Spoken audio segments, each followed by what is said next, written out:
on the record. Jonathan Chubb, representing plaintiff Barnes. I'm Marty Sprocco from New York. I represent the plaintiffs in the pending actions Small, Hoskins, Hoberman, Frosina, and Zito. Jennifer Breckenridge from Hoggins and Berman. I represent the state of Washington in the Washington Attorney General action. Timothy Butler, the firm Heller, Ehrman, White, McCall of Seattle, Washington, representing Phillip Morris in the Washington Attorney General's action. Jeff Weil, Protector Price and Rhodes, representing the Phillip Morris defendants in the case formerly known as Arch, now known as Barnes. Chip Nunley and Charles Griffith with Hunt & Williams, representing Phillip Morris in both the Washington and the Arch and the Frosina matters, and for purposes of the deposition, Dr. Lilly. Dr. Lilly, will you raise your right hand? Do you solemnly swear or affirm the testimony about to give will be the truth, the whole truth, nothing but the truth, so help you God? I do. Thank you, sir.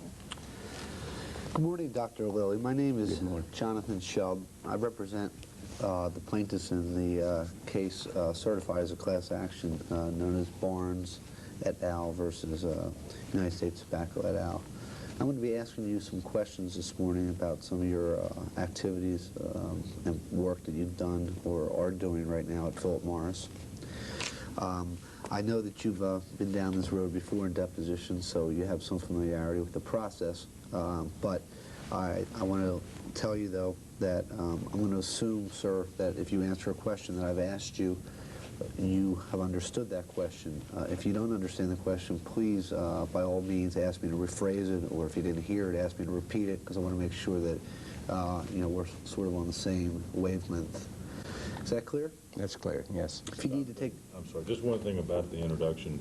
You mentioned that he'd been down the path before, just so the jury knows he's only been down it once, so he's not a schooled or a professional witness. He's been deposed once before. Okay. Thank you. Chip. If you need to take a break at any time, certainly let your counsel or me know, and we'll accommodate you. Is that clear? Yes, thank you. You realize you're under oath, is that correct? Mm-hmm. And it has the same force or effect as if you were testifying in court? Mm-hmm.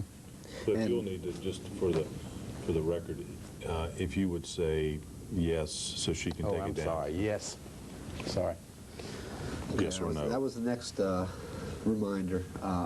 Yes or no's do a lot better for her than... I'm shaking your head, I understand. The videographer obviously can pick it up, but the court reporter can't. So I appreciate that very much. Dr. Lilly, you're currently employed by Phillip Morris, is that correct? That's correct. And you're employed here in Richmond? I'm employed in Richmond, yes. Okay, and your position is principal scientist, is that correct? Well, my position today is Vice President of Technology Assessment as of a little less than a year ago.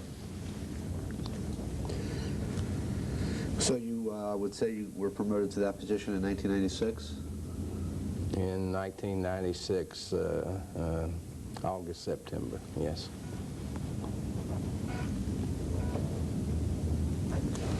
Who are you reporting to as VP of Technology Assessment now? I report to Dr. Kathy Ellis, who's Senior Vice President of Research and Development.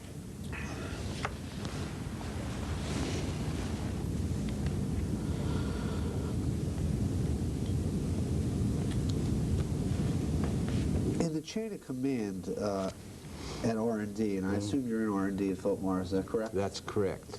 Are you considered to be second in command to Kathy Ellis? Objection is to form.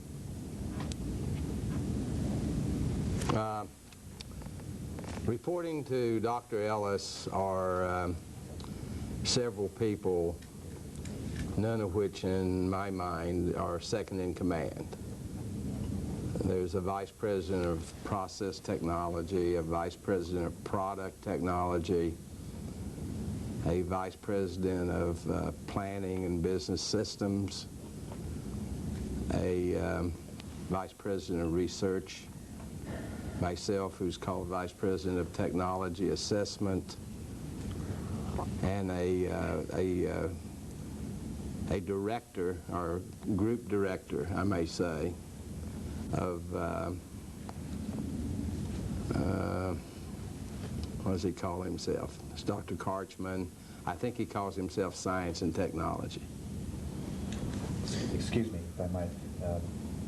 Mr. Nunley's recent objection reminds me, one housekeeping matter we ought to put on the record. Can we have the usual agreement, John, that an objection by one counsel is adopted by all, and thereby avoiding the Me Too type objections? Absolutely. Thank you.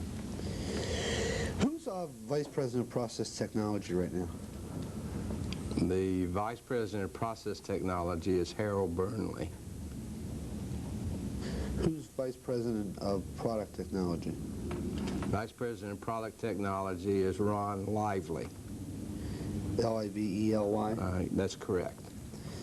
Who's Vice President for Planning Business Systems?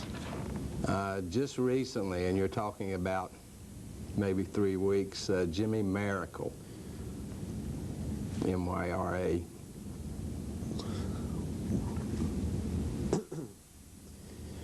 Who was in that position before Miracle?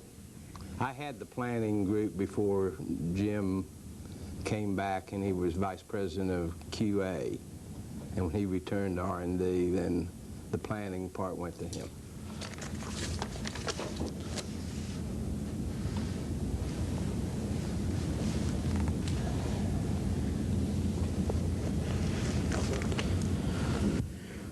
Who's Vice President for Research? Vice President of Research is Richard Cox. And Vice President for Technology Assessment? No, that's you, I'm That's sorry. me, Okay. yeah. Who was in that position before you? I think I've been in the position, forever since it was formed. What do you currently do as Vice President for Technology Assessment? Objections to form. Let me rephrase that. What are your responsibilities as Vice President for Technology Assessment?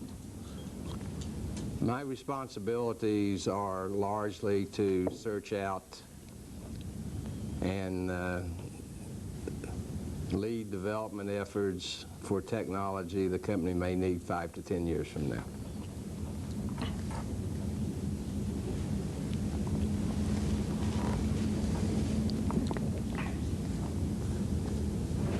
And when you say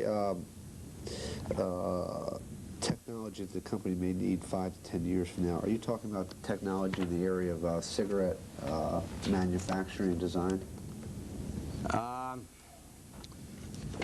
Some things there, but basically new control systems for manufacturing, sensors to do real-time measurements, some of the non-conventional products that the company has researched. Actually, things that also might be valuable for PM companies in general food, or Kraft and the Miller Beer people. How much of your time would you say, Dr. Lilly, right now is devoted to products in the cigarette area?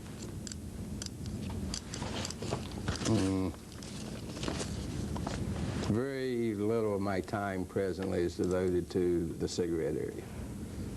Would you say less than 10% of your time? Yes. And when did that strike that?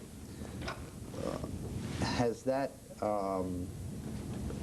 percentage of time spent changed over the years that you've been at Phillip Morris? Well, I think early on in my career I did a lot of work with combustion and pyrolysis, and early on filtration. I then have been in mostly new technology for processing, and I've done a lot of work in non-conventional cigarette products, as opposed to the conventional ones that are normally being sold. Jonathan, I don't want to interrupt your questioning, but just for the record, we've been joined by Alf McDonald. He's with the law firm of Arnold & Porter, and he is counsel to Phillip Morris.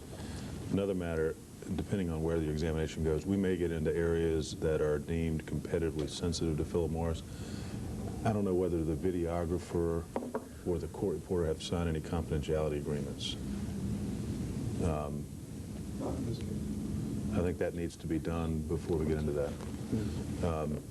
I'm prepared to do it. We can either go off the record and do it now, or if we can have the agreement that at the next break that you'll sign those, I think we can just stay on the record. And both, for the record, both the videographer and the stenographer are nodding their heads in agreement, so I don't see any reason to go off the record now. And I think, Ms. Breckenridge, did you? Yes, we would like them to sign in the Okay, state of we'll do that. Washington case. We can do that at the break. That'll save us some time. Was there a point in time in your career, Mr. Lilly, that you would say a substantial majority of your time was devoted to, I think I said Mr., I meant doctor, excuse me, No, that's fine. to the area of cigarette technology? Objection is to form, vague. Well, depending, I think, on how broadly you define cigarette technology. I think the answer would be yes. I spent lots of time studying how the cigarette works in some detail. I've done a lot of work in pyrolysis and combustion. I've done some work in understanding filtration, but kind of far away from actually designing something that might be commercialized back at the understanding stage.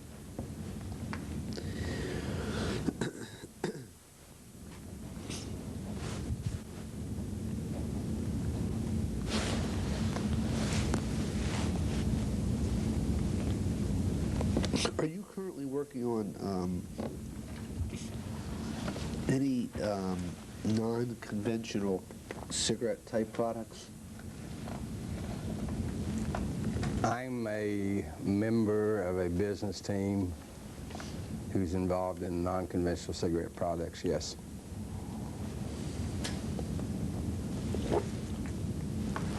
Who else is on that team currently? Let's strike that.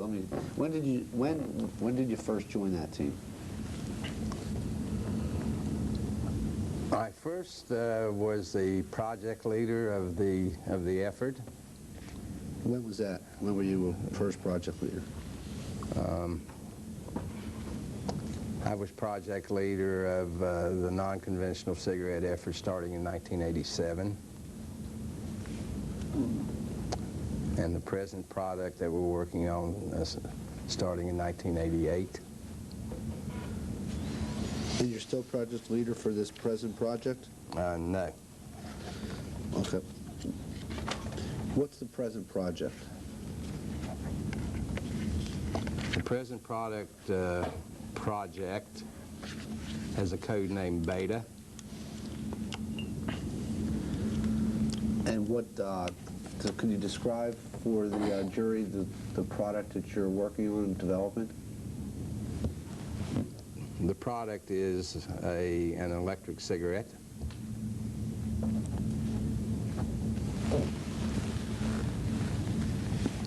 And how long, you've been working on that project since 1980? We started that project in 1988, and it's gradually expanded since that time. And it's still in the developmental stages? It's still in the developmental stages, yes, sir. Are there any plans to test market the product? There are plans, I mean, the product has been tested, not test marketed. Where has it been tested? Has it been consumed by humans? Objection is to form. It's been consumed by employees who are largely part of the project. Are they considered the POL group? Are you familiar with the term POL at Phillip Morris? Yeah, I'm familiar with the Product Opinion Lab, POL. No, there's been no testing of this product in the POL formalism. Because before you go to the POL, it's tested by employees at the company. Is that fair to say? Well, I think it's fair to say that for something very new, the people who are developing it, who are expert in their own mind, will do largely a lot of testing and screening. I think you go to POL when you're very close to commercializing a cigarette. And you wouldn't you wouldn't say right now, sir, that you're very close to commercializing this cigarette? I'd say that we're in the early stages of beginning to test it wider than employees. Why is this considered to be a non-conventional cigarette? I think it's, oh, I'm sorry. Sorry, Objection Foundation. You can answer. It's considered to be non-conventional in that the way it operates is not in the conventional way, that you light it with a match and puff on it. It's heated by an electrical system.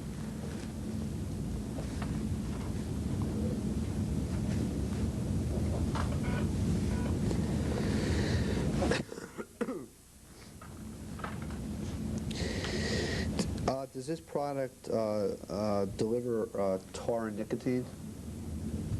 Yes, sir. And how is tar and nicotine delivered to the smoker in this product? Well, the product is a lighter and a cigarette. And the lighter is about the size of a pack of cigarettes. The cigarette comes in a pack. It looks like a normal cigarette. One can only smoke the product when the cigarette is inserted into the lighter. So there's no flame involved.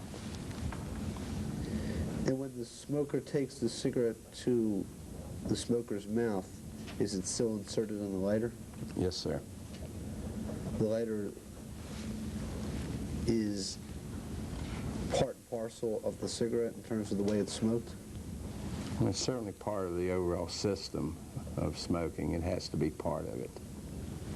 Jonathan, I really feel compelled to do this, say two things. One is, I wonder about the relevance of this product that hadn't been marketed at any period of time involved in this lawsuit. But, I mean, that's for later determination. But for purposes both of everyone in the room and, more importantly, for anyone who might later be watching this videotape or might be reading this transcript, I just want to make it very clear on the record that this is a matter of extremely high competitive sensitivity to the company. And issues of, I mean, going beyond what it is in concept and talking about design or talking about when the rollout dates might be, that's a matter of extreme competitive sensitivity. And we'll need to treat the transcript and the videotape in the same way and just to alert everyone in the room that it is considered to be that. So you're marking this portion of the testimony highly confidential? Yeah. I would As ask. opposed to the entire transcript? Well, I think what we've been doing is marking it. Now the whole testimony is going to be... For purposes of ARCH, I would like the whole transcript Right. marked highly confidential, and then we will submit specific designations within the, I forget, 10-day, 14-day And time I frame. will say that the Barnes plaintiffs, Chip, recognize and understand your commercial sensitive, understand the commercial sensitive nature of this information. We'll treat it as such, of course. Would appreciate that. Same will be true for Washington. We will designate the entire transcript and then designate the portions on appropriate time frame.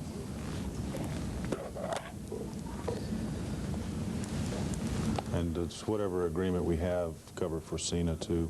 Right. Okay. And I'd ask that the court reporter and the videographer make sure when you transmit these videotapes and transcripts, you send it directly to my personal attention as opposed to anybody else's in the New York action. Dr. Lilly, I'm sorry, John, I apologize. Sure. Just one thing on that. I mean, I don't mean to be alarmist about this in any way, but frankly, depending on how far we go with this, it may not even be wise to ship this by FedEx. I mean, it may be a matter that we want them hand-carried, and if we need them hand-carried and the client wants that, then we'll absorb the cost for that. All right? In terms of New York, whatever you want to do to keep this confidential is fine with me. I just want to make sure, I think normally transcripts of depositions get sent here and there, and they might go to my office, they might go to Castano, and I want to make sure, I don't want to be responsible for that. Understood. So I'll do whatever you want, but I want the court reporter and videographer to take responsibility to make sure that in the New York action it goes to nobody other than me personally.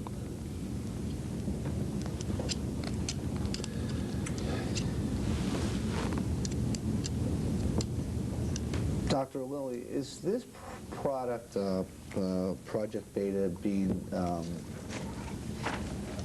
developed and tested in response to a product introduced by a competitor of Phillip Morris's?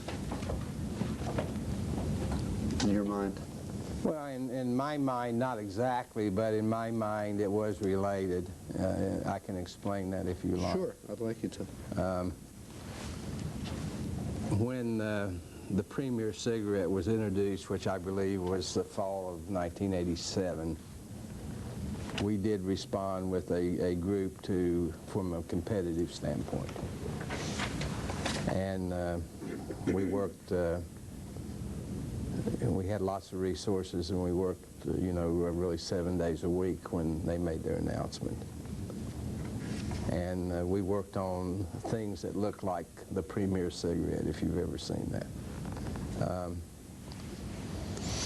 While we were working on that, we were having a lot of trouble controlling the temperature of putting a hunk of charcoal in the end of a cigarette and trying to control the temperature of the air.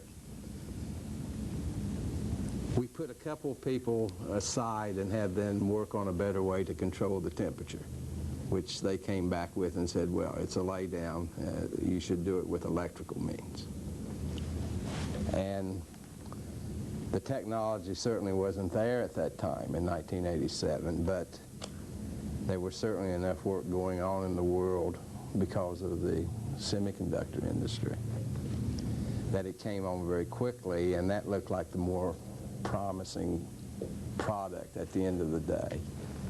And so when the Premier, there weren't lookalikes because we had patents of our own, but when we ran into all kinds of trouble making those, we changed the project over, and we put our resources on this product.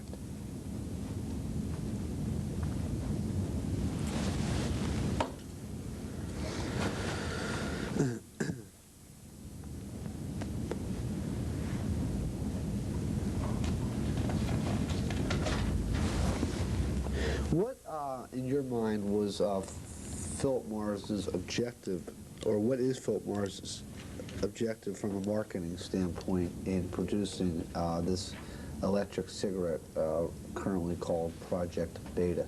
Objection, foundation, and speculation. Well, I'm certainly not a marketing guy. I understand, but I'm far from it, in fact. Sure. But when we started looking at non-conventional cigarettes, it was actually in 1976 with a very small group of people. And the idea at that time was to make the cigarette more, I guess I'll use the term efficient, but efficient meaning that there's a lot of tobacco that doesn't really get used actively in a cigarette. And in that regard, we had a small group, we had some patents. At the end of the day, that never really went very far and became another project called extruded tobacco cigarettes. extruded? Yeah, where you grind tobacco up and you extrude it like spaghetti.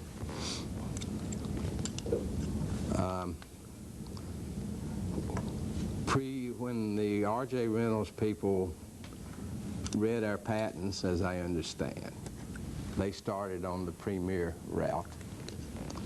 And when they announced they were going to introduce Premier, our work was strictly competitive at that juncture, meaning that we wanted a competitive product if they were opening up a new area of smoking.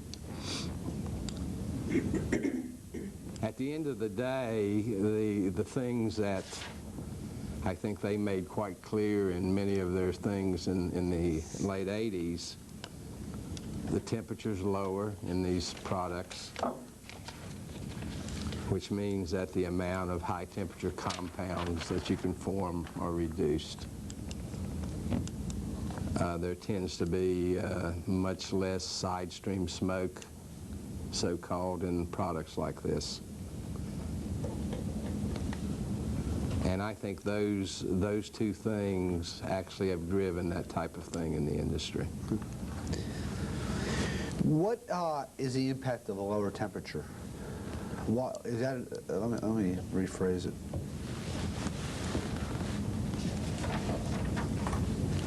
Is Phillip Morris striving to develop this cigarette that has a lower temperature than a cigarette, than a conventional cigarette?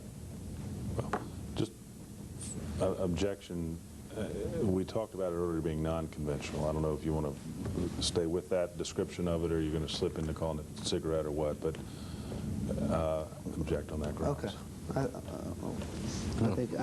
think you and I understand each other. Could you just repeat it again? You mentioned that. You mentioned one of the advantages. I'm sorry. I'm a little worried about the jury understanding. Okay. You mentioned that achieving a lower heating temperature was something that this product aimed to do. Is that fair to say? Yes, that's correct. And a controlled temperature, I think I said. Okay. Why does Phillip Morris want to achieve a lower heating temperature? What is the advantage of that? Objection is to Phillip Morris Foundation speculation. Certainly he can answer. Well, if you take a conventional cigarette, which is really paper wrapped around shreds of tobacco, and you light it, you're effectively burning carbon. And carbon has some funny characteristics. It burns at a fairly high temperature. It smolders at around 600 degrees centigrade, and when you take a puff, it goes up into 900 or 1,000.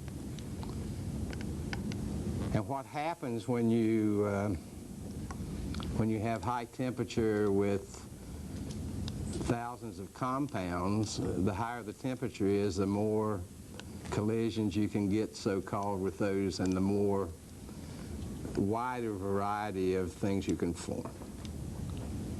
And so you're always, if you're looking for some way to discriminate against the things that happen at a very high temperature, you would try to do things at a lower temperature, meaning that you would heat something rather than combust it, so-called. And the Project Beta heats rather than combusts. The Project Beta is designed to heat rather than combust. That's correct. You said there's a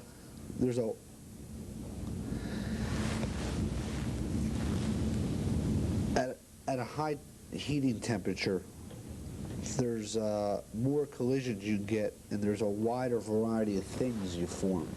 And I just want to explore that for a minute. Okay. What are the wider variety of things that you're referring to that you form? Objection is to form. Well, there are compounds, particularly high molecular weight compounds, that cannot form until you get to very high temperatures. Carbon monoxide, in fact, by the way, goes up very, very much its formation with temperature also. And so there's, at low temperature, you tend to get more volatile things, and at high temperature, you tend to get more highly aromatic compounds of higher molecular weight. Now, that's a very gross simplification of some chemistry I don't certainly understand all of. I appreciate that. The simpler we make it, the better you and I will be.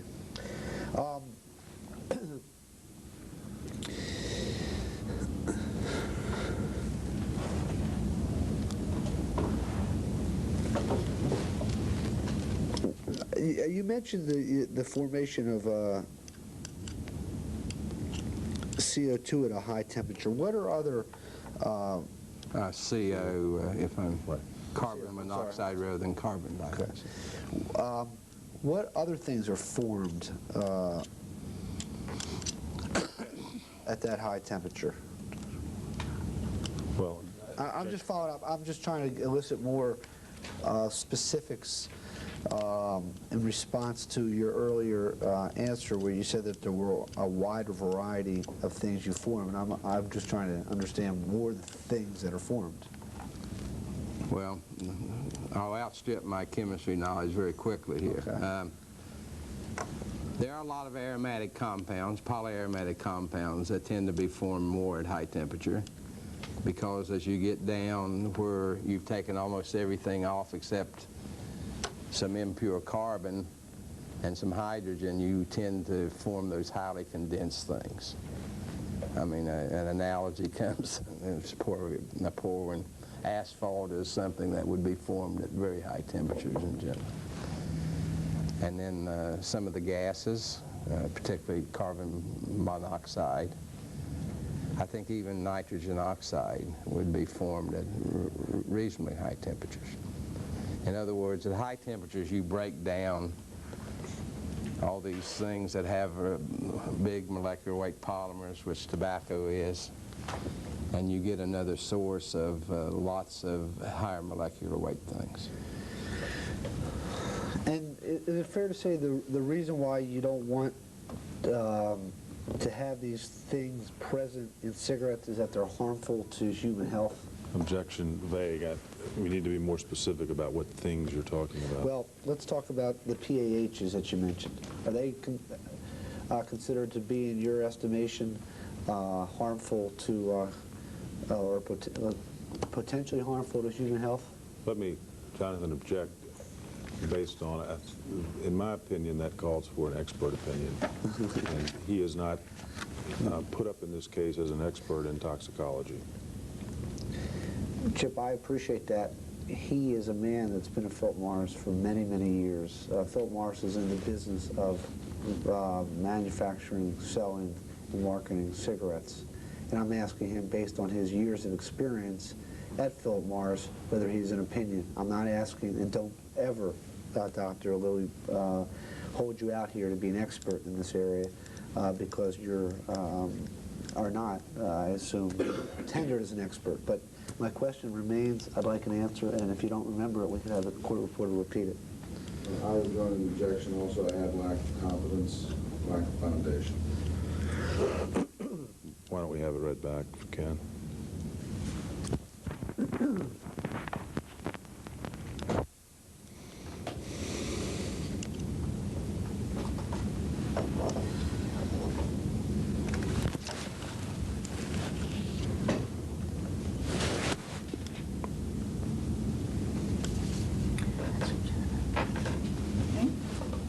Well, let's talk about the PAHs that you mentioned. Are they considered to be, in your estimation, harmful to or potentially harmful to human health? Same objection. I'm sorry? Excuse me, sorry. Same objection. You can answer. Well, obviously I'm not an expert on toxicology. Sure. Nor do I want to be. Sure. But you can certainly read the literature and know that PAHs have been targeted by many of the scientific groups in the health community. And isn't it fair to say that's the reason why Phillip Morris is trying to avoid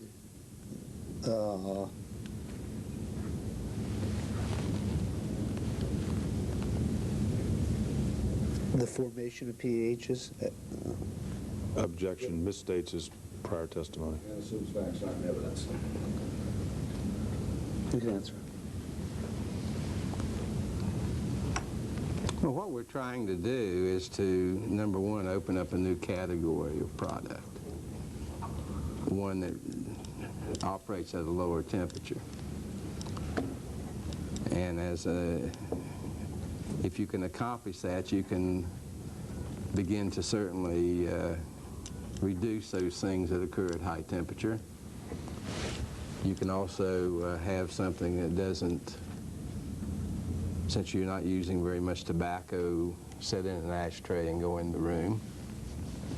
In other words, sidestream smoke? Sidestream smoke. Mm-hmm. And so a lot of the things that socially both customers and the health community have certainly pointed out in great detail, products that operate at a lower temperature would tend to make some movement in, my words, the right direction.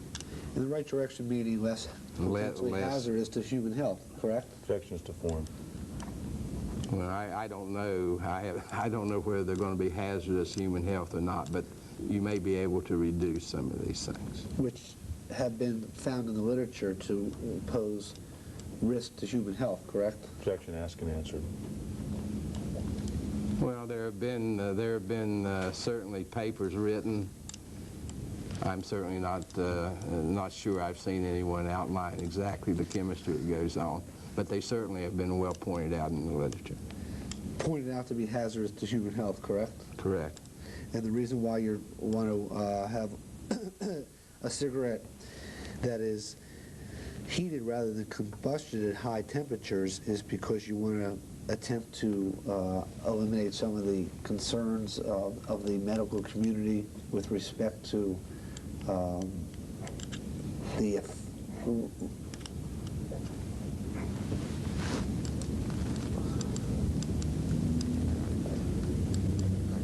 let me rephrase it. Okay. Is it fair to say that you're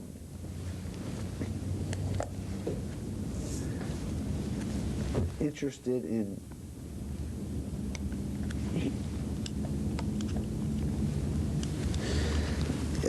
heating at lower temperatures to avoid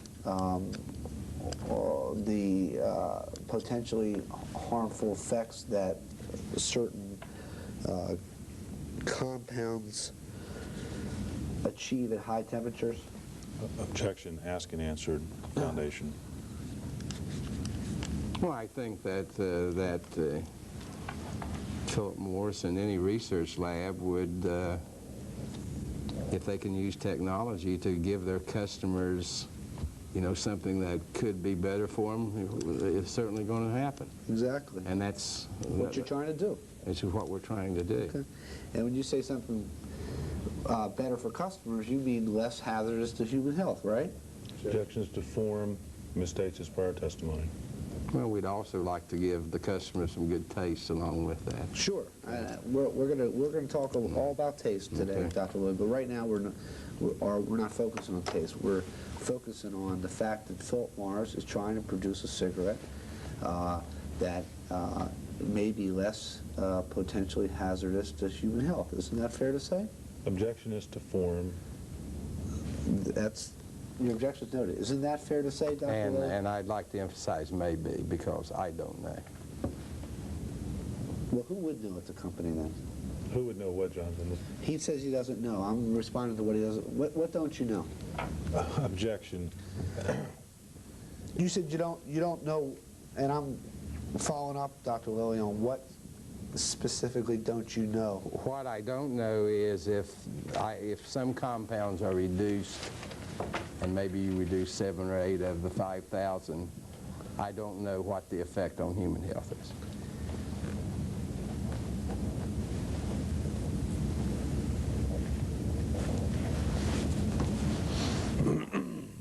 Is reducing the risk of smoking a factor in any way in the development of Project Beta? You're asking for his opinion?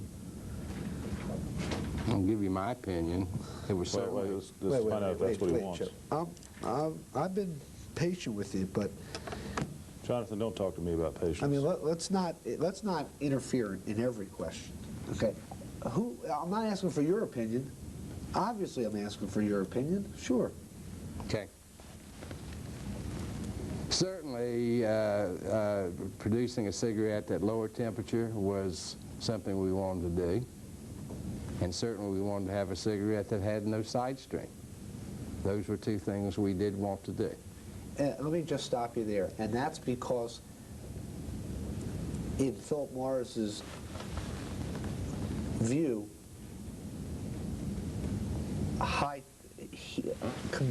the combustion at high temperatures has potentially negative effects on humans. Is that fair to say? Jeff, you have asked this question now, Jonathan, probably 5 times, and you've gotten the same answer, and I think it's unfair to the witness to keep posing the same question, hoping that you'll perhaps get an answer that you like better than the one you've gotten already. I think it's time to instruct the witness not to answer the same question. He's answered it 3 or 4 times already. Okay, well, we're going to leave this area Are you momentarily. threatening not to answer? I'm not directed not to Okay, answer. I think he can answer. Well, no. We're going to leave this area shortly, but we're going to continue this line of inquiry unless you tell him not to answer. I want an answer to my question. I still haven't gotten one. I might have asked him 5 times, Jeff, but that doesn't mean I got 5 answers. I got no answer. Jonathan, And I'm going to ask the court reporter to repeat the question. It's a very reasonable, understandable answer. Okay, well, that's your opinion. You can have the court reporter read it back, please. You're doing really well. You got a lot of good stuff.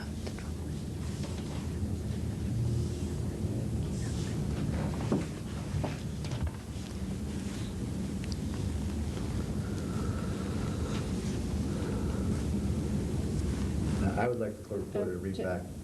Also, while you're looking, if you could look for something. While you ask it.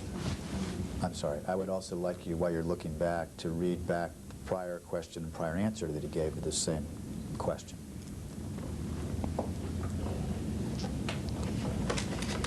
Is reducing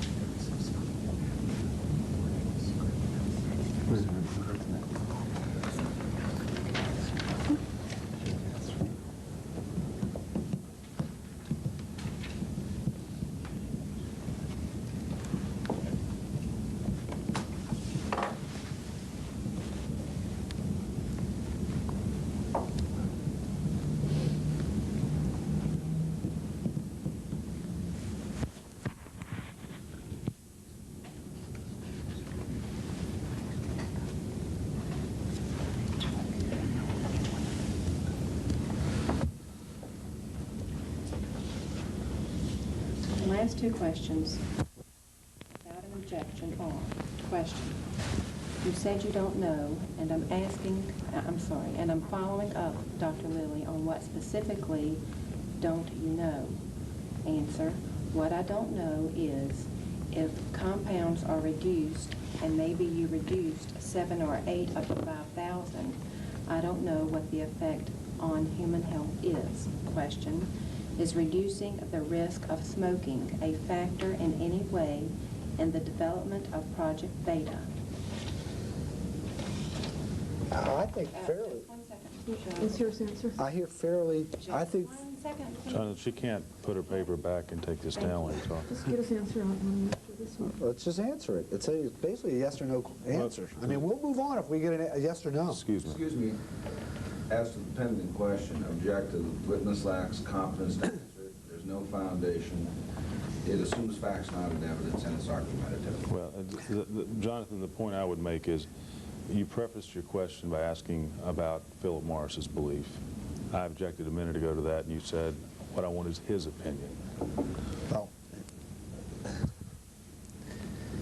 Objection. as part of a member of management at Phillip Morris, are you a member of management at Phillip Morris? Would you consider that to be a fair characterization of your position? Yes. You're a member of management, Yes. right? It means you have managerial responsibility, correct? Correct. You're a senior level executive at Phillip Morris. Isn't that fair to say? Objection is to form. Isn't that fair to say?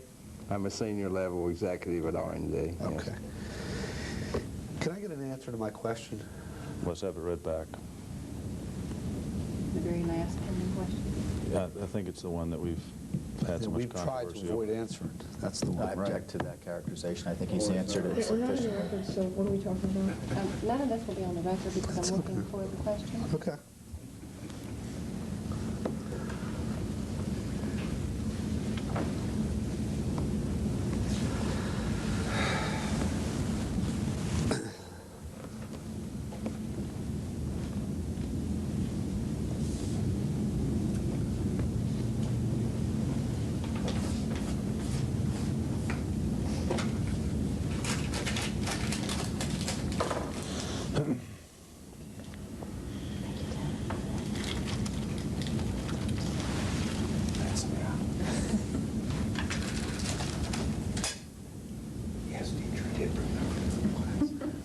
Is reducing the risk of smoking a factor in any way in the development of the Project Beta?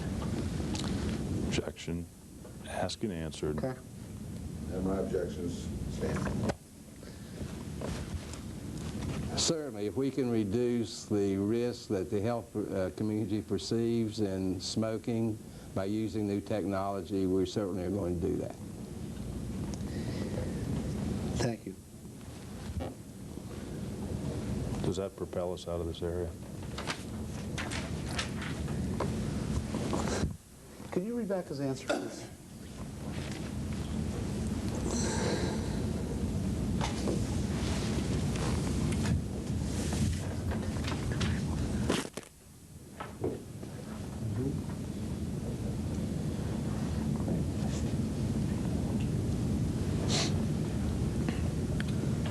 Answer, certainly, if we can reduce the risk that the health community perceives, then by reducing it, by using new technology, we're certainly going to do that.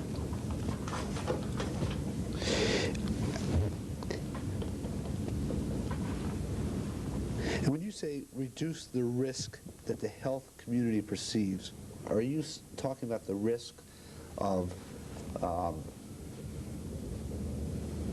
disease to humans caused by smoking? Is that the risk you're referring to? I'm not sure I really understand the risk. There have been compounds targeted, which you asked me about. Sure. Among them polyaromatic hydrocarbons that have been in some way associated epidemiologically or some way with smoking risk. And my answer was, if we can institute a new technology, a la, say, beta, to reduce those compounds, and if that carries over to what the health community has epidemiologically or otherwise said was a risk of smoking, we certainly will do that. Has Phillip Morris, to your knowledge, sir, studied the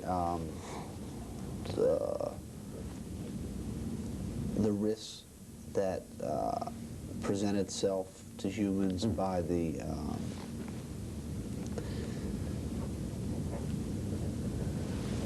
introduction of PAHs in tobacco smoke? Objection, form and foundation.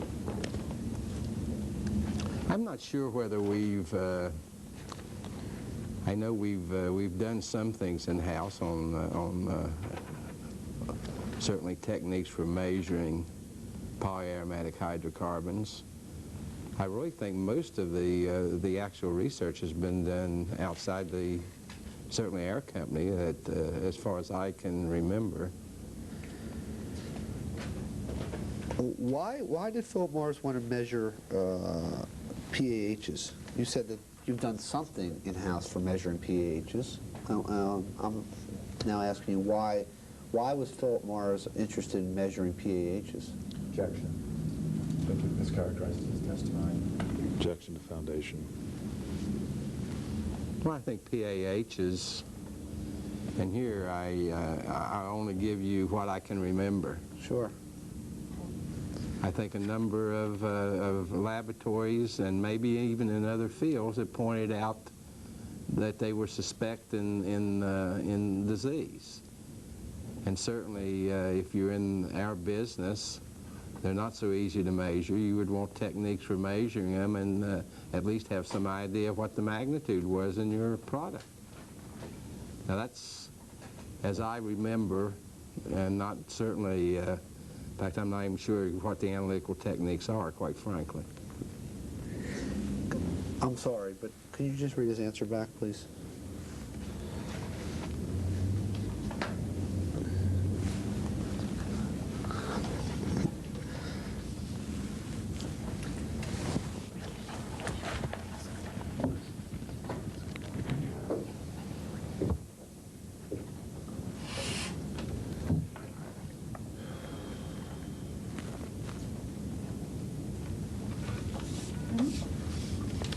Answer, I think a number of laboratories and maybe even in other fields have pointed out that they were suspectant in disease. And certainly, if you're in our business, they're not so easy to measure. You would want techniques for measuring them and at least have some idea of what the magnitude was in your product. Now that's, as I remember, and not certainly, in fact, I'm not even sure what the analytical techniques are, quite frankly. Let me just stop. I think, Madam Court Reporter, that came across as suspectant. Yes. It's suspected. Suspected, thank you.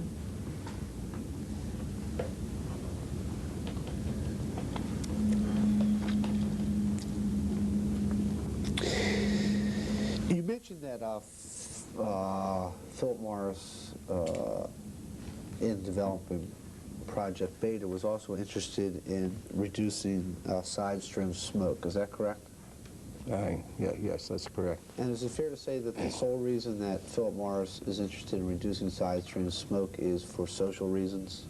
Objection. Well, it Foundation. certainly... Excuse me, Cliff. Okay, Objection. I'm sorry. Foundation, speculation. I mean, sidestream smoke is certainly prevents our consumers from freely use of the product in lots of areas. So therefore, it's fair to say then that reduction of sidestream smoke is an objective of Phillip Morris is for social reasons, correct? Objection. Form, foundation, and misstates his testimony. You can answer. No, I wouldn't say that. I know there's a controversy in the health community about sidestream smoke. I'm not sure all the scientific data is in that's going to come in on it.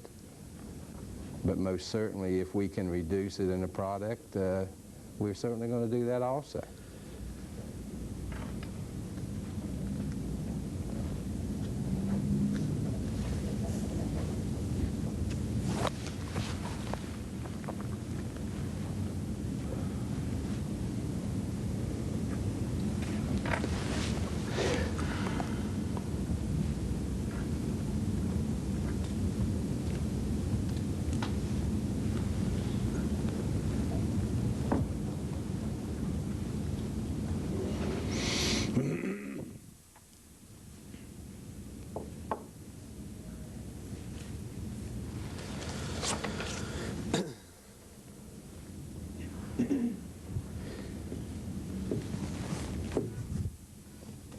In a conventional cigarette, meaning one that's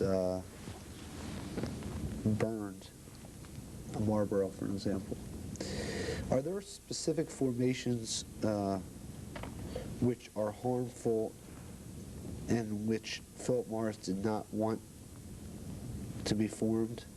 Specific formations? Yeah. Objection is to form. I'm not sure exactly what you're asking. Okay. Let me try it again.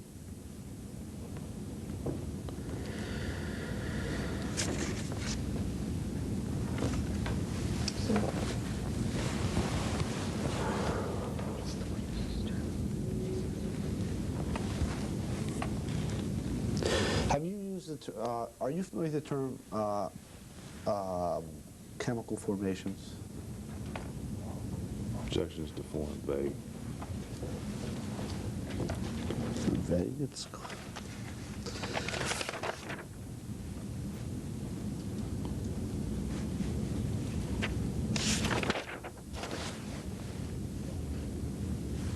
I'm sorry. Oh, I'm sorry. It's okay. As you know, there's going to be some interruptions in this testimony by virtue of objections from your counsel. Unless he tells you not to answer, you are expected to answer the question. So when Mr. Nunley objects, speculation, vague, whatever, it's just let's treat it as an interruption, and you can just continue to answer.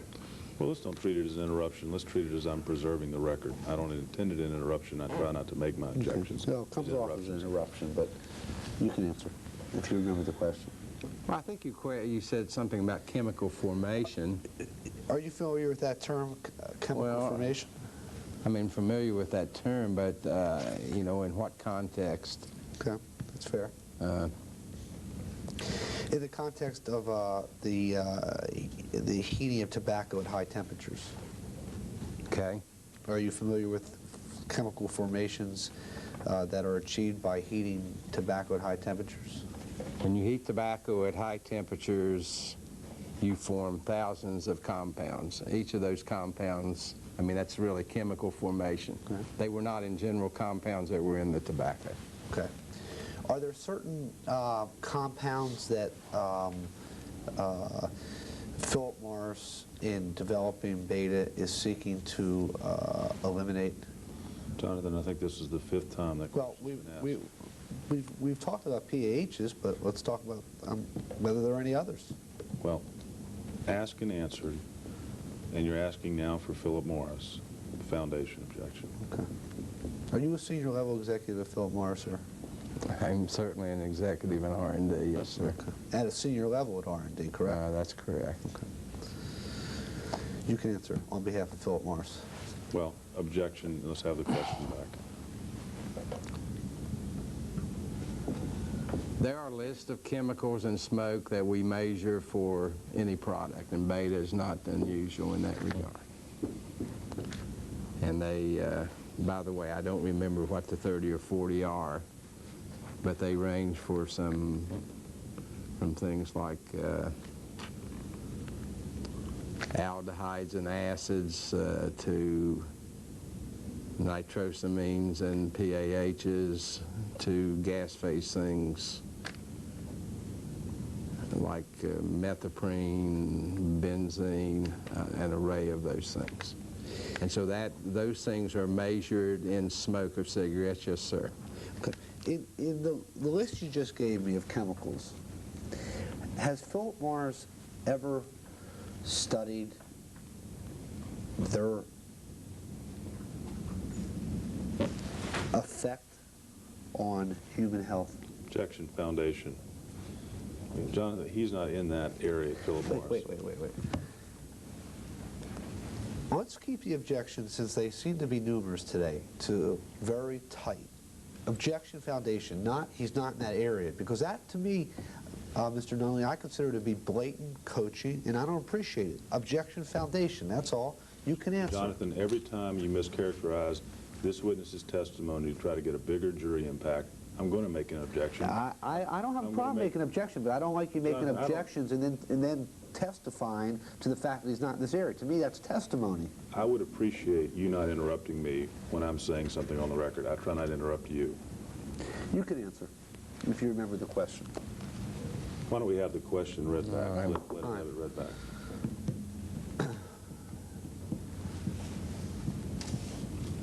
And off the record, Jonathan, I will tell you, cooperation's a two-way street. I agree, but it's, I mean, just objection, Foundation. That's fine. I don't have a problem with you appreciate objecting. ad but- hominem attacks on the record directed to me. I'll withdraw any attacks. You don't have to withdraw it.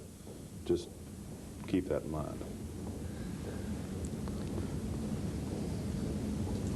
Ready? And the question was, in the list you just gave me of chemicals, has Phillip Morris ever studied their effect on human health? Objection, excuse me. Objection, Foundation.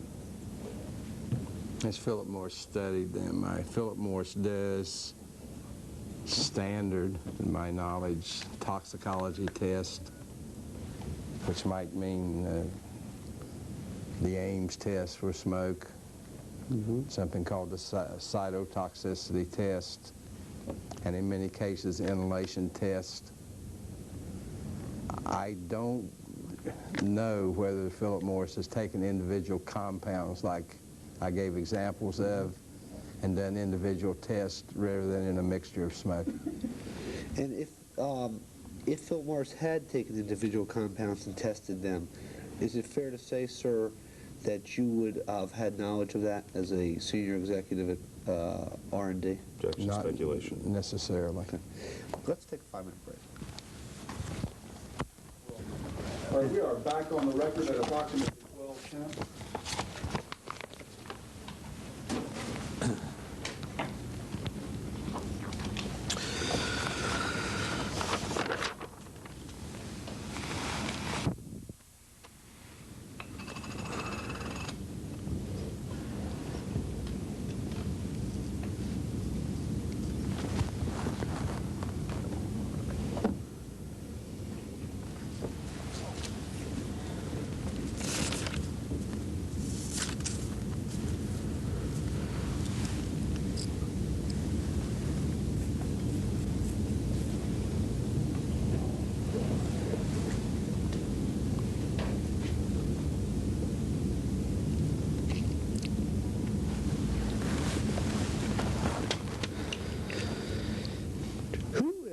project leader of Beta now?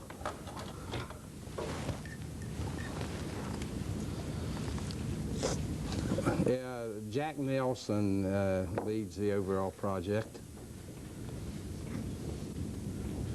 What did you have a title in connection with this project? I'm sorry. I'm sorry. Let me rephrase that. Does Mr. Nelson report to you about the status of Project Beta? No, Jack Nelson is in charge of the entire project. And what is your role with respect to that project now? Well, my original role was that I was in charge of the project Right. when it started, Okay. and when lots of the original research was done while in R&D. Jack is in charge of the project as we develop it for commercialization, and no, he does not report to me. He's in product development, is that correct? He's a vice president in charge of new business, I want to say opportunities, but that's the wrong title, new business development, I'm sorry. Okay. And is it fair to say that your role, well, strike that. What is your role currently vis-a-vis Project Beta? Objections to form, you can answer it. My role now is I'm on a business team led by Jack, and I generally interface the technical work that's needed to solve technical problems for the project. Was there a mission statement for the Project Beta?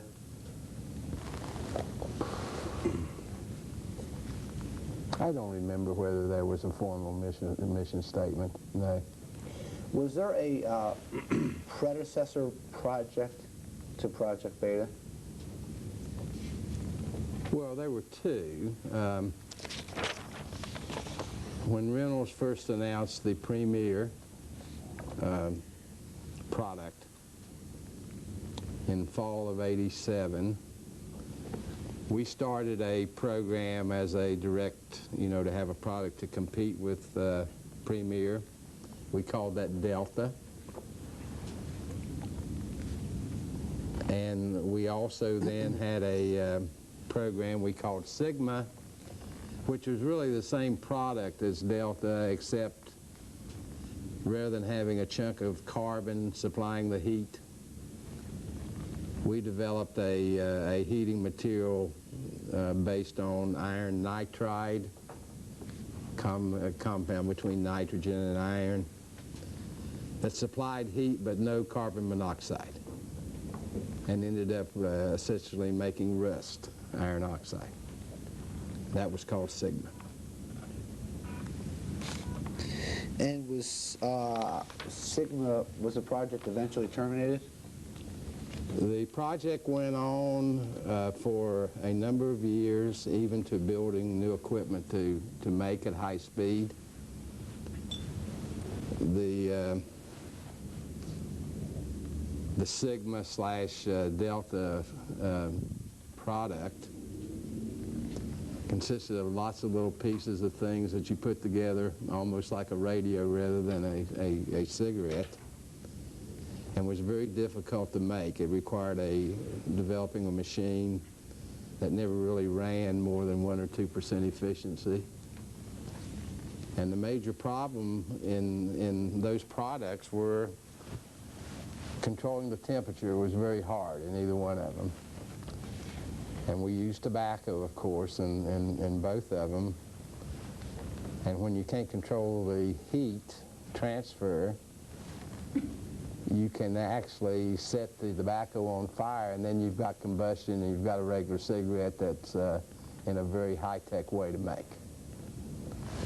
And the idea of Beta was to have better control on the temperature, which you can do electrically better than you can by heating a piece of charcoal or iron nitride.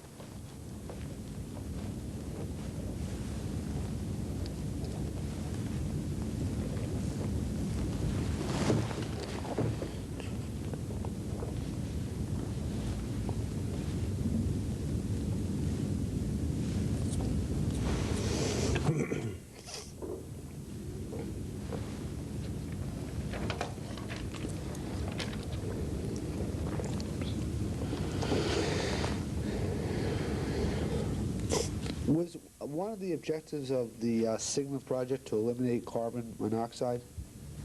Yes. And that's because carbon monoxide is unhealthy when inhaled by humans? Objections to form and foundation. I think carbon monoxide is generally known to be an unhealthy thing to get very much of.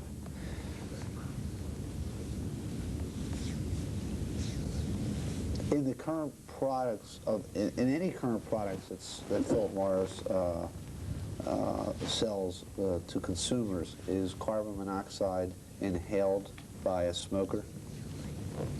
Yes.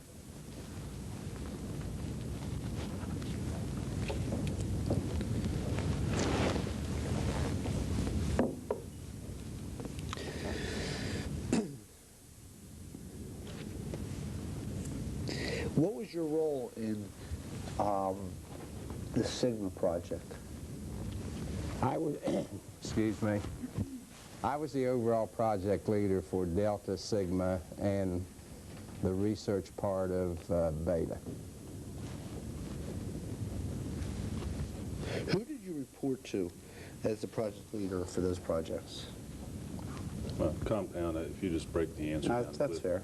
By project. Well, did it change? Did you report to the same person? I reported to the same person. It was Dr. Ken Houghton.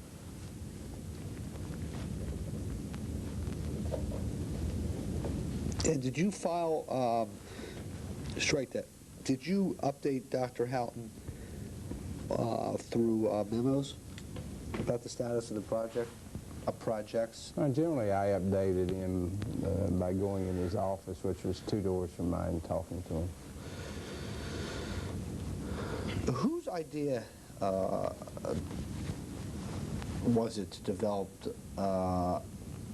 Project Beta, if you know?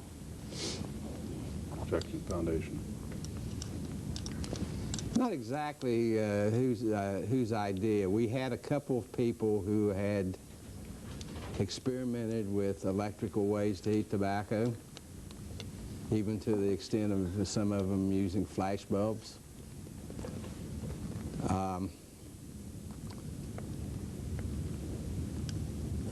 I'm not sure it was any one idea, but there were some people who had worked in the field, and I think we all realized the best way you can control temperature is to do it electrically, because you can control that very well. And excuse me if I've asked you this before, but why is controlling temperature important to Phillip Morris? Objection, ask and answer. I warned you that was coming, Chip. You can answer. Well, I think in the products like even Premier, and certainly our Sigmas and Deltas, it was a very narrow plank to walk between actually setting tobacco on fire and actually heating it. And a lot of that was the fact that it's very hard to control something like carbon that's burning. We certainly wanted a product where the temperature was controlled to not get to the 700 and 800, 900 range that normal cigarettes get to. Why did you want the product to get to the temperature that normal cigarettes get to? Objection, ask and answer. You can answer. And foundation. We wanted to limit the smoke as much as is possible in that type of system to the lower temperature, more volatile compounds that really, at the end of the day, are the things that deliver the flavor, and stay away from the very high molecular weight things that happen at higher temperature, including carbon monoxide, I might say. Can you repeat his answer, please? I need that real time. I need that real time, I think.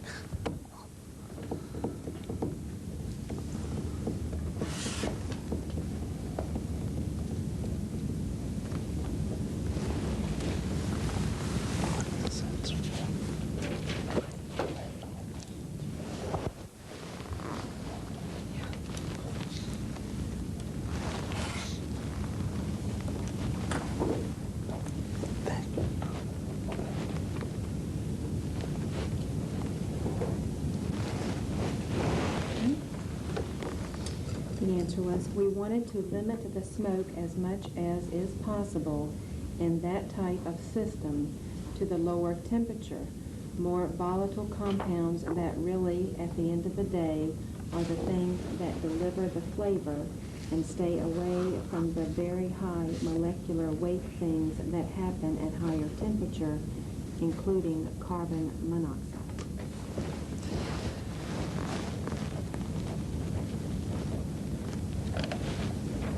Does the Project Beta accomplish the objective of eliminating carbon monoxide? Objection is to form. It accomplishes the objective in that,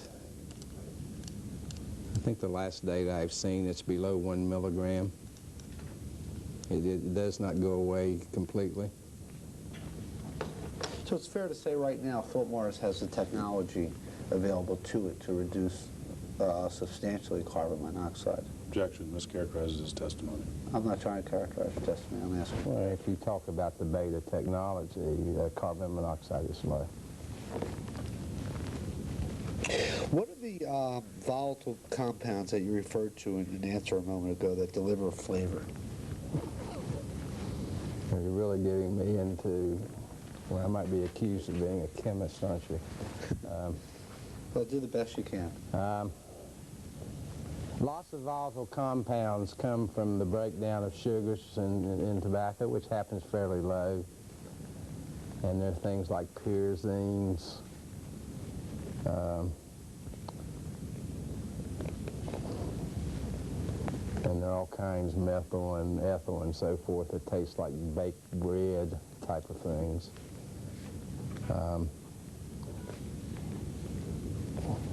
I'm running very quickly out of my expertise here. Are these obviously naturally occurring compounds, correct? There's nothing that Phillip Morris, they're not additives in any sense. No, they're not added. They actually come from the breakdown of the tobacco when you heat it. Yes, sir.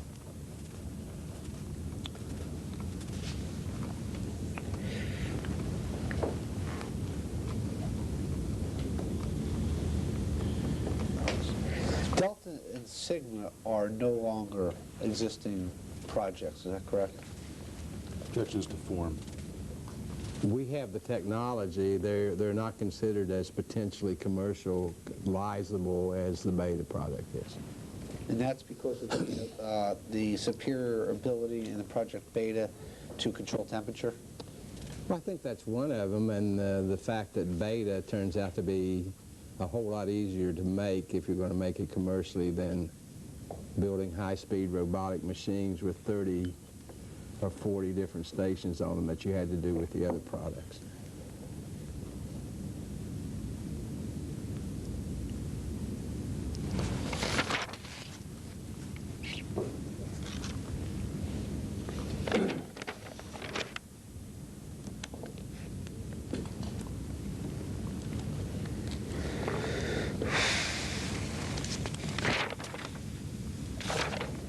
What other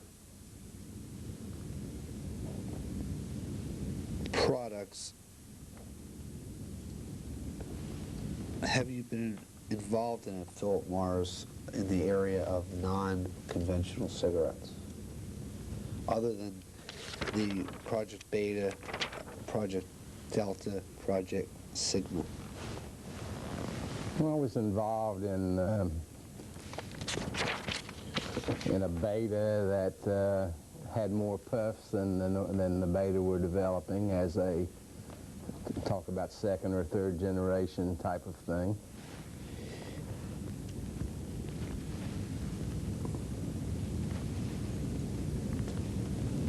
Was it this electrical cigarette type of device?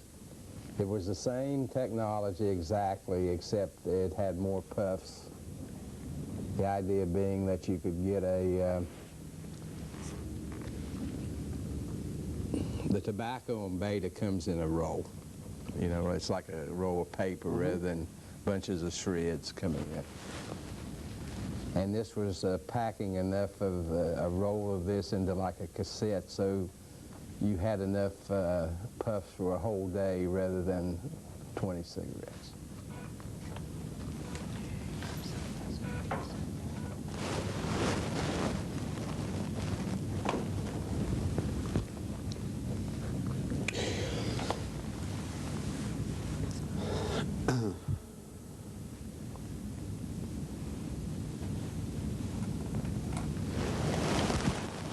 When was this earlier beta project in existence?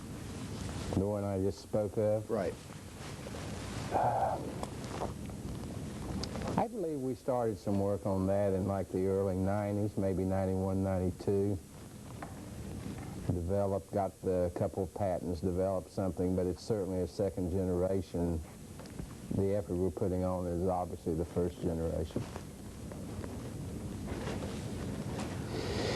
I asked you a minute ago what projects you were involved in with regard to non-conventional cigarettes. I'd like to now rephrase my question and ask you, are there projects that you are aware of in the non-conventional cigarette arena that you were not personally involved in? Okay. We have are you aware of the Eclipse project, the product from Reynolds? I am, but go ahead. The Eclipse project, or product, is a more recent cigarette product by R.J. Reynolds. Mm-hmm. It's kind of like the Premier in a way, but a little different that they don't have aluminum oxide beads. They have all tobacco in this product. We had a small group of people looking into a competitive product with that, and that work is still going on. Who heads up that effort? Well, the effort is that presently it started in R&D, basically headed up with Jerry Whitby, who reports to me. It's now been folded in with the Jack Nelson group, so it reports now through Jack's group. And is there a name to this project? Well, as you might expect, it's called by a Greek name. It's called Gamma. Who names these projects at Phillip Morris? I'd like to know. I'm sorry, I don't know. Beta, I do know. It was called Beta for battery. Who named that? Myself and Ken Houghton. Oh. The others I don't know.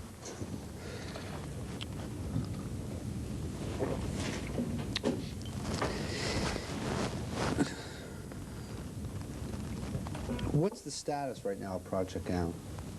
Well, it's very much in the researchy stage. Researchy. What is, if you understand, what's the marketing objective in Project Gamma? Protection Foundation. If you have an understanding as to why Phillip Morris would want to... I think the only... no, I'm sorry. Yeah, you Pardon can me. answer. I'll withdraw my Well, question. no, pardon me. I'm sorry. Let's answer I think you were answering my previous question as to what the marketing objective was, and you can therefore go ahead and answer. The only thing I see, and the only thing I've heard talked about, is a effectively almost zero side stream proposition. And there's a, strike that.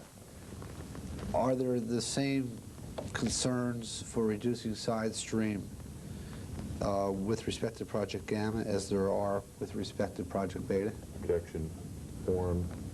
I think that's fair to say, yes.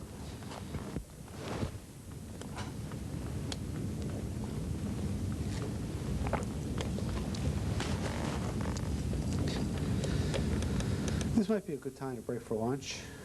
Okay. What time is it? About 12:30? What time would you like to come back? I'd say 1 half hour. That's fine. Going off the record, approximately 12:31. We're back on the record at approximately 1:25. A matter of housekeeping for the record, there's some discussion this morning about having the videographer and the stenographer sign confidentiality agreements for the Arch and the State of Washington cases. That was done at the break. Those have been signed and notarized and will be kept by the respective case counsel. Thank you. Good afternoon, Dr. Lilly. How are you? I'm fine, thank you. Good. You prepared for this deposition today. Is that fair to say? Yes. When did you do that?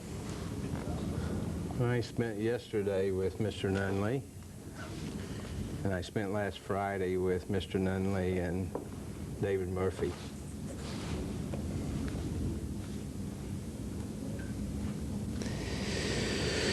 Did you spend all day basically yesterday with Mr. Nunley? I think we quit around 3.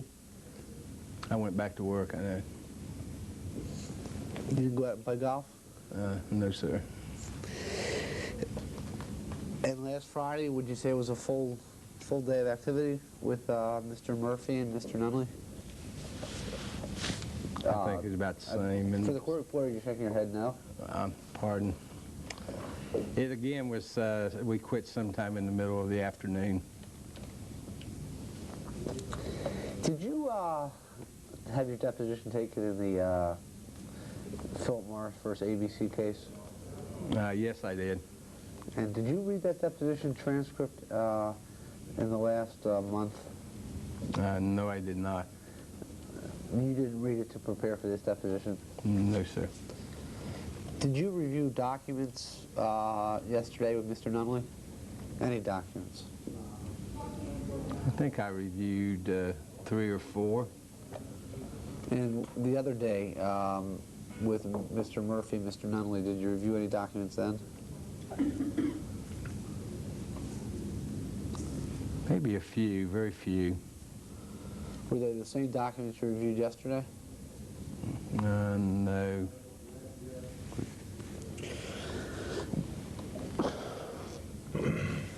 Was there a, strike that, for Project Beta, is there a tar specification? Yeah. Yes, pardon.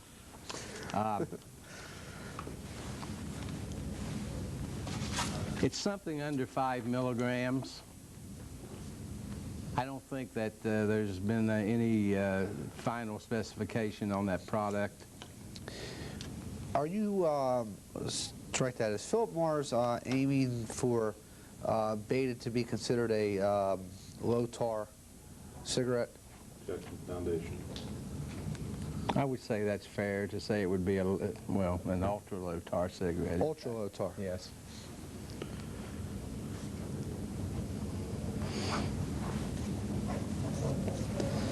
And when you say ultra-low tar, do you mean that that the tar levels are below a certain specified level as determined by the FTC smoking machine? Yes. Have you been privy at Phillip Morris to any discussions about the reliability of the FTC smoking machine? When I say reliability, I mean it accurately measures the way smokers smoke cigarettes? Objection, compound and form.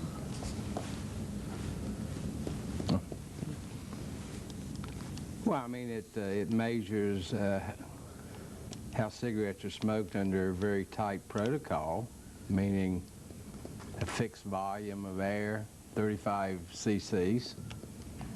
Sir, I thought was the question, has he been privy to conversations? Was that the question?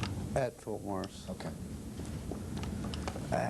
Have folks at Phillip Morris discussed that it's not an accurate measurement of the way people smoke cigarettes?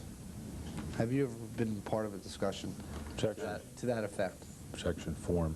And assumes facts on evidence. Yes, I mean, I think we're familiar with that. Not everyone smokes like the FTC machine.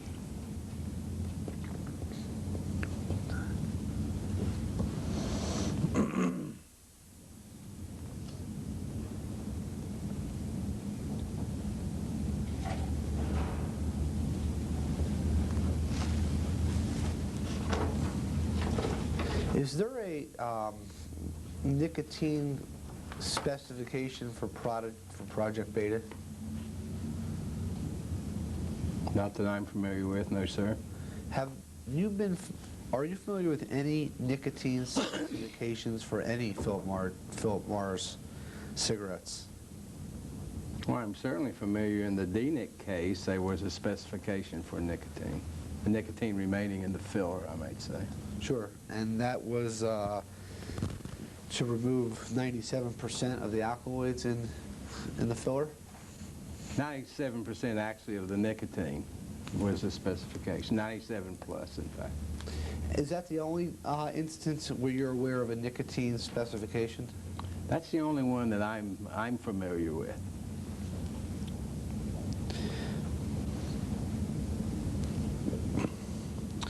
Is it fair to say that there may be nicotine specifications for other brands that Phillip Morris makes or has made that you're not familiar with? Objection, speculation. Max Foundation. I think it would be fair to say that I'm not intimately familiar with all the specifications. Have you ever read a blend sheet? Objection, vague. I'm not sure I know what a blend sheet is explicitly. Okay. We've talked about a few projects that you have been involved in. Project Gamma, Sigma, Beta. Were you involved at all in Project Table? Yes. Tell me, in your words, what Project Table was or is. I think was is correct.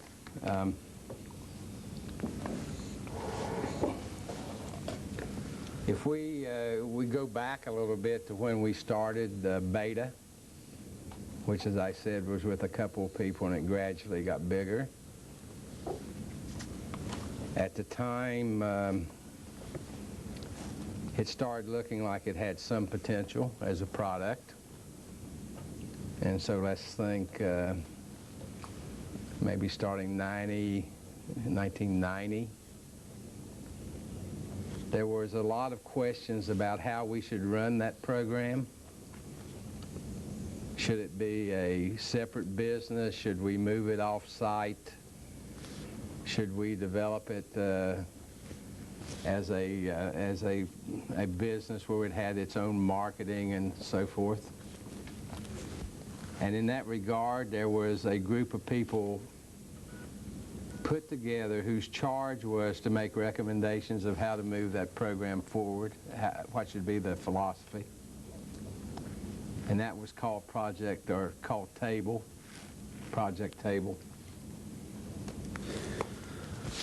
What was Project Table a project to develop a certain type of cigarette? No, I think Project Table was a couple of things. It was pretty far-ranging discussions about non-conventional cigarettes in general. And in particular, it was discussions of how you should best staff, resource something that looked like we might commercialize, like the Beta program. And of course others, like I mentioned, the one with the more puffs. An earlier version of the Beta program. That was, well, kind of a later, second generation type thing.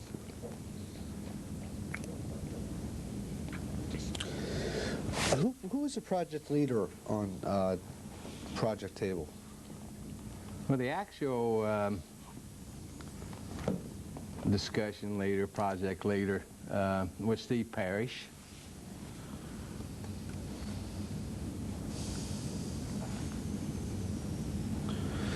And Mr. Parrish is located in New York, is that correct?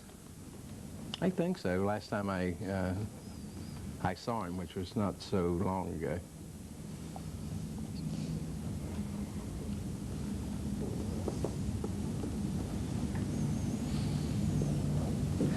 When did Project Table conclude?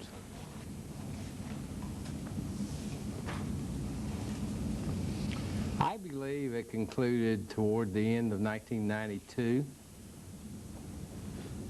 What was your role in Project Table, to the extent you had one?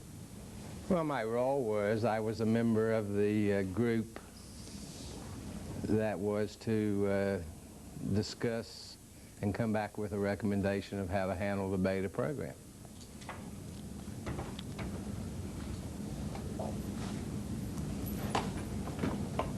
The beta program being the program that we've been discussing this morning. Yes, sir. Why don't we mark our first exhibit? The court reporter marked it as Lilly Exhibit 1. Thank you, John.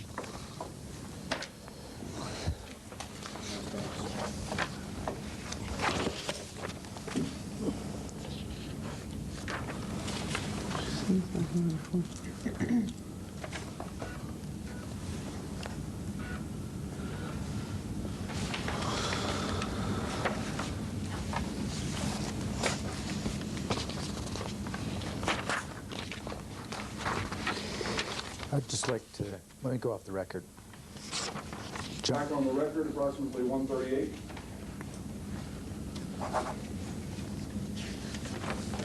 For the record, council has handed out a document, Lilly Exhibit Number 1. It's marked highly confidential for purposes of the Washington litigation. We have a protective order that requires 7 days advance notice for use of highly confidential information. Ms. Breckenridge, I don't think, has designated this as such and indicated off the record that she's not sure she's ever seen it. I do want to preserve our objection to the record in the Washington case to use of this document in this deposition or for any other purpose, and reiterate that this deposition will be marked highly confidential in accordance with the Washington protective order. I do want to state for the record that the highly confidential designation was done so in a case 2 years ago, Phillip Morris versus ABC, and is not in any way stamped highly confidential in the Barnes litigation. Dr. Lilly, the court reporter has put before you what's been marked as Lilly Exhibit 1.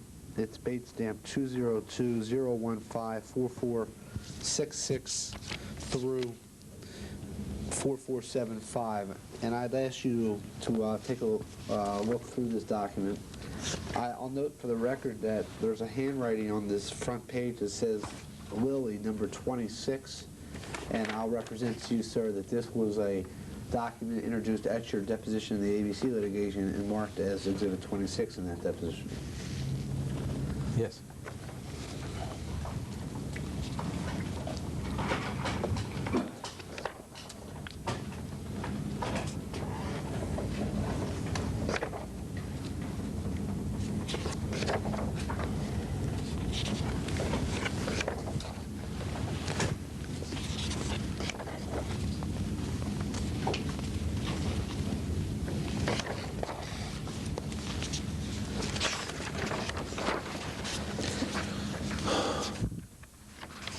And of course, sir, I don't expect you to carefully read each and every word of the document, because I'll take you to certain sections that we might want to talk about.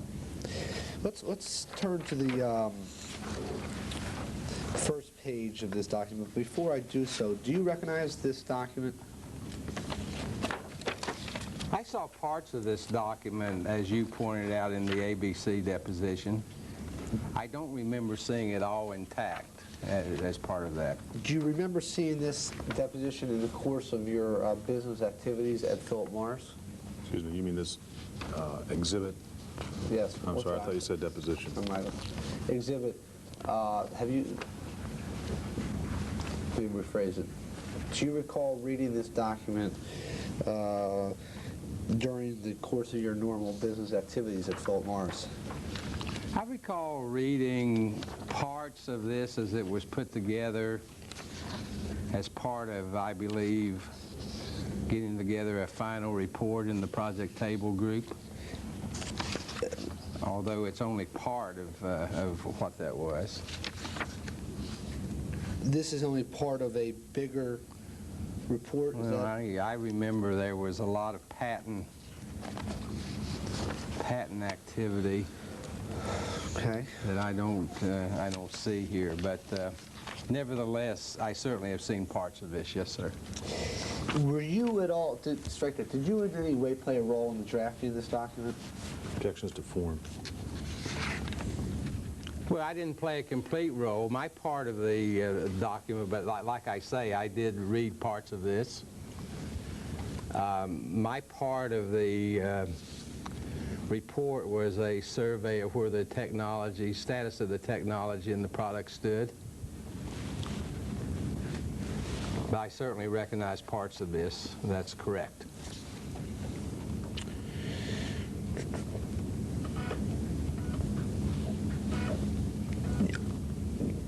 Who was this document furnished to, as far as you know, within Phillip Morris? Objection, Foundation. I think this was put together as part of pulling together several meetings of the table group. And I don't know how much of it was given to the entire table group, but certainly parts of this was certainly, discussed as a final report prior to a verbal report from the table group. Who was part of the table group? I'll give you my best memory. Sure. I may leave someone out. They won't be insulted. I understand. Mr. Parrish, Jim Miracle, and myself from R&D, Jack Nelson, who at that time I think was Vice President of Planning in New York, Carolyn Levy, who I think was Director of Planning at that time, Bob Michelet,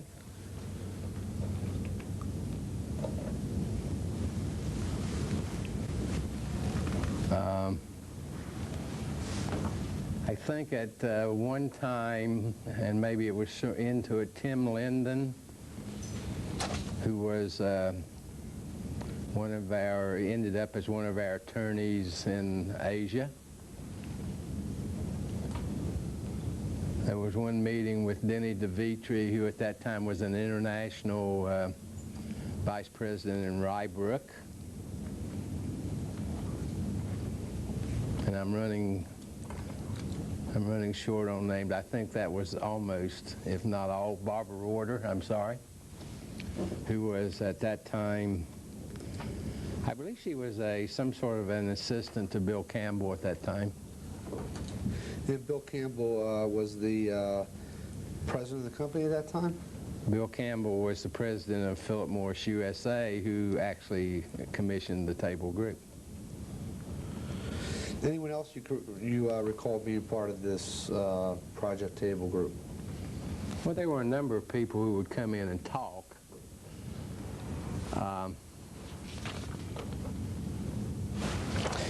That's all I can remember who would be an official, member. Do you know what, excuse me. Do you know what year this document was drafted in? I think that the table group was together basically in 1992. And I believe the final report from the group came out either at the end of 92 or early in 93. This document, as you'll see, sir, on the front page is appears to be a first draft. If you look at the cover page of the document, it says first draft. Yes. Well, where am I looking? Right in the middle of the page. Oh, okay. Was there, strike that, did you read subsequent draft? Excuse me, let me just make a state of objection. The document says what it says. I guess I would move your characterization that it suggests it's a first draft. Okay, I'm just That's fine.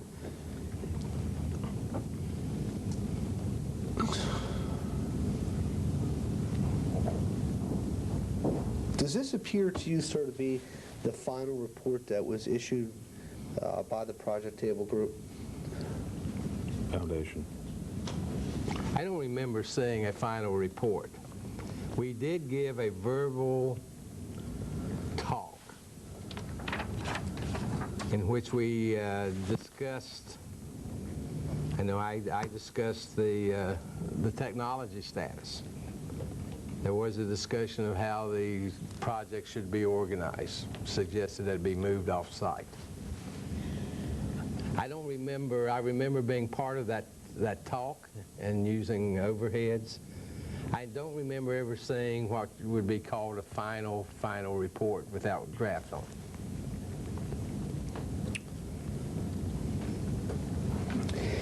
Were you asked to provide any comments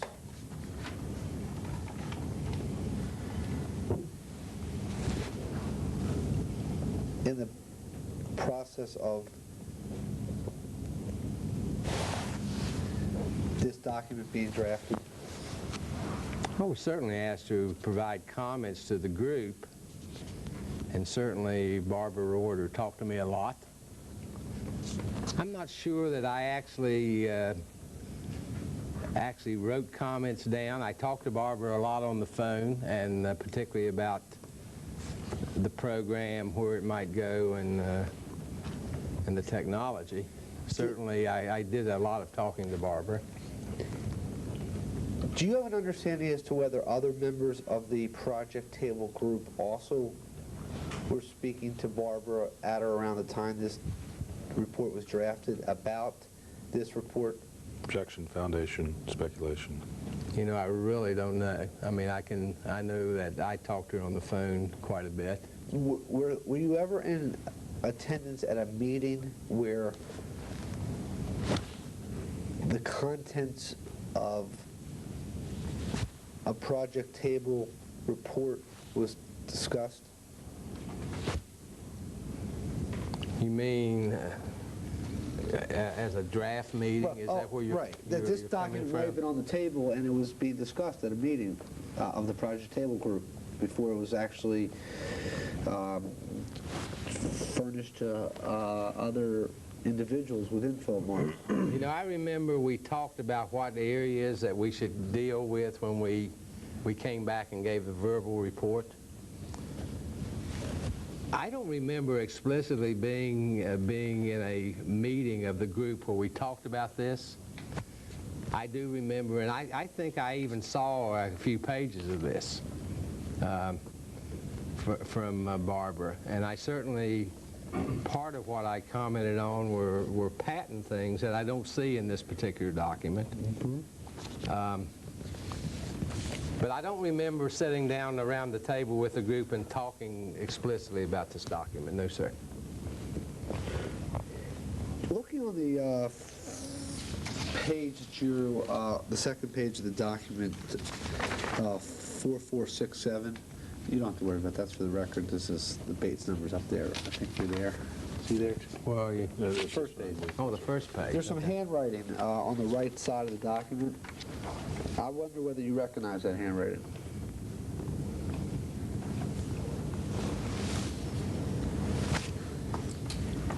I don't recognize it off the top of my head, and I'm not sure I would recognize it even if it was my own. But the answer is to your question is no. Okay. Looking at the first full, sorry, the second full paragraph in the document, actually strike that. Do you know who authored this document? I'm assuming, and this is an assumption, that Barbara authored this, but I couldn't come out and say she did. That was my assumption. And you're not assuming that just because the Barbara Roeder's name is on the bottom right of the first page of this document? I suppose that's A high percentage of my assumption, yes, sir. But you have no reason to believe that she didn't author this document? Objection, speculation. I guess I've got no reason other than the name to believe she authored all of it. In fact, it wouldn't surprise you that she authored it because you were speaking to her on the phone a lot about Project Table during this period, right? I was speaking... Excuse me, objection form. I'm sorry. Sorry. I was speaking to her about the whole program a lot. That's exactly correct. Let's back to the paragraph that I was mentioning a minute ago. In the second paragraph, it says that, quote, different people smoke cigarettes for different reasons, but the primary reason is to deliver nicotine into their bodies. Do you see those two sentences, sir? Yes, I do. Do you agree with those two sentences? Objection. Well, I mean, I'm not real... Let me just...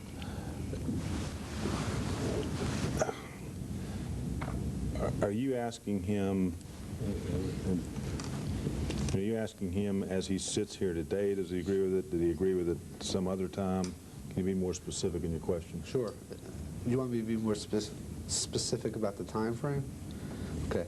Let's say, I actually think your suggestion, Chip, of the questions were very good, so we're going to ask both of those questions. Let's first ask the question about how you, what was your, whether you agreed or not at or about the time you read this report. Do you agree with those sentences, and maybe we could break them down? Well, we should, or it'll be a compound question. Right, so let's ask the first sentence says, different people smoke cigarettes for different reasons. Would you agree with that statement? Objection. I just want to make clear, are you asking whether he agreed with the statement as it was written in this document, which assumes that he read it and remembers that he read it? Well, he doesn't have to have read the document. I'm asking... Well, I mean, I thought you were going back to an earlier time, so... Okay, let's try it another way.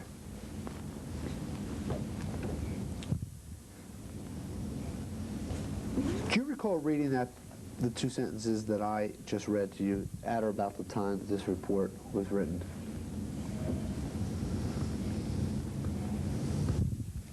Not sure I read them exactly at the time this was written. I certainly read them as part of my ABC thing. Okay.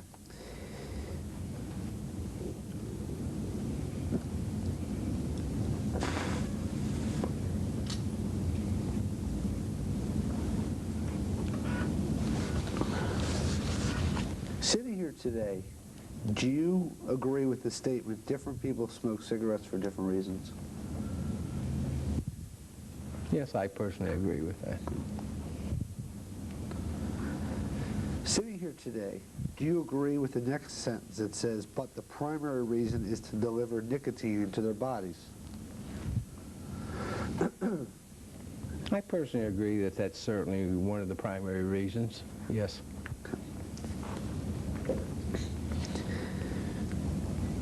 Have you been privy to discussions at Phillip Morris where employees of Phillip Morris have stated that they did not believe that the primary reason people smoke cigarettes is to deliver nicotine into their bodies? Objection is to form. And assumes facts, not an evidence. Have I been in those discussions? Right. Yes. When did those discussions take place? I think we had lots of those discussions at or about the time we began working on the DNEC process.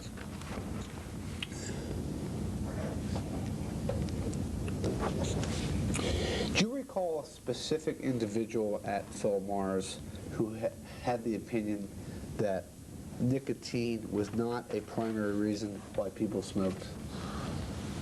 Nicotine delivery into their bodies was not a primary reason why people smoked. I think as it's asked, it's objectionable, but what you want is people who espouse that view. I think asking what their opinion was calls for speculation, but if they espouse that view, and I think that's what you're interested in. Well, I'll accept Chip's question. You can answer that question. well, now I forgot your question. I'm sorry. I should not be posing you questions, but I just want to You're make... pretty good at it, though, Chip, so we'll let you go.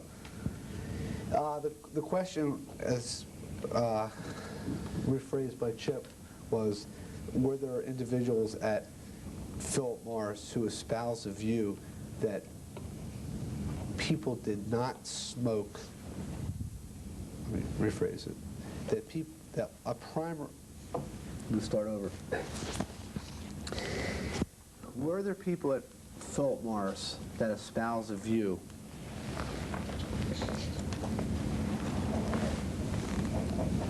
that the delivery of nicotine into a smoker's body was not a primary reason why people smoked? Yes. In fact, I was one of them. Who else at Phillip Morris espoused that view that you know of? Well, I think there were a number of people who were involved in the process development of art, alkaloid-reduced tobacco, that felt that wasn't the major thing. By the way, on the other side, there were equally a number or more that espoused the other view.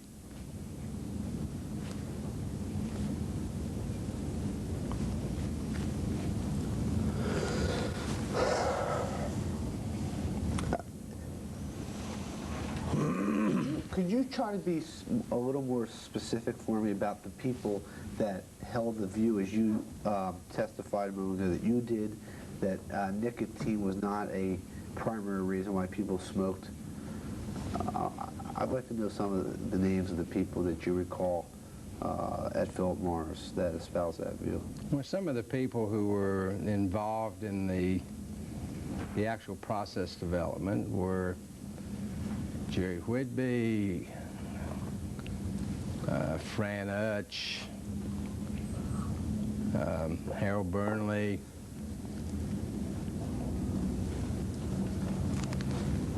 want me to keep going? I mean, those are that's examples. a good sample for right now. This was in 1986. Did you ever speak to anyone, let me rephrase it. You know Dr. Dunn, correct? Yes. You know Dr. Dunn was a behavioral psychologist, is that correct? I believe that's correct, sir. You have some recollection of a project called Project 1600, in which you were the recipient of certain reports that were issued out of the Behavioral Research Center? Objection. Foundation. 1600, is that the charge number? Yeah, the charge number. Smoker Psychology Series, I think it was called. Yeah, I used to get those smoker I don't remember the charge number. Okay. Okay. And you knew some of the folks in that group, didn't you? Like Carol Levy? Yes. And Frank Gulata? Yes. And Shori, S-C-H-O-R-I? Not nearly so well. Okay. And Jan Jones? Yes. Did you ever hear anybody, and Frank Ryan? You recall Frank Ryan? I remember Frank Ryan.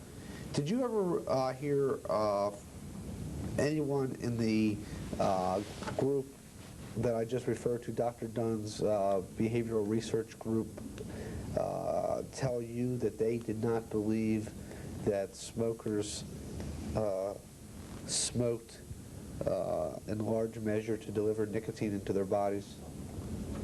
Objections to form.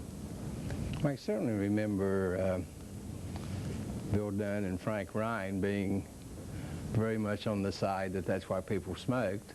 And let me just stop you there. And that... Well, Jonathan, I'm sorry. Don't interrupt his answer. Did I interrupt you? I don't think I did. Did I interrupt you? I'm okay. When you start by saying, let me stop you there, it suggests to me that you interrupted. Well, we just want to make sure that we didn't go any further, but I don't think we interrupted them. It's true, isn't it, Dr. Lilly, that Dr. Dunn and Dr. Ryan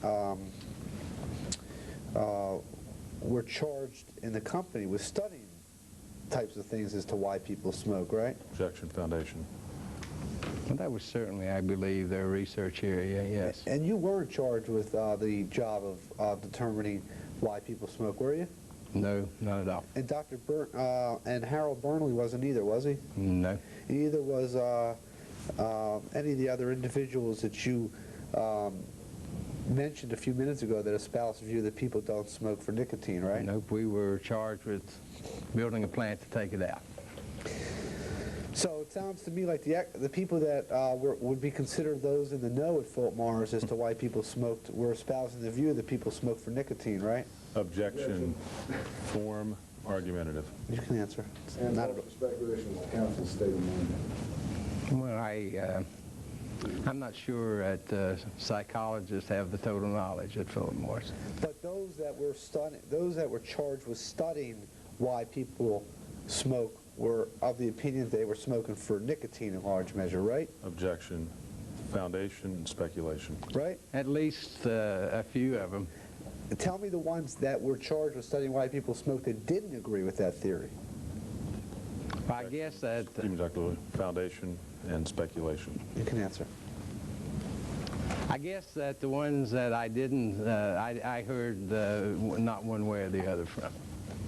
So I'm really not sure what they felt. So the only ones that you ever heard from that were charged with studying why people smoke were telling you that they were smoking, that they believed the smokers were smoking for nicotine, right? Objection. They were certainly vocal in that regard. Let's go back. We'll go off the record. Okay. Let's take a 2-minute break. Okay, this will be the end of take one. We've got this from Dr. Lilly.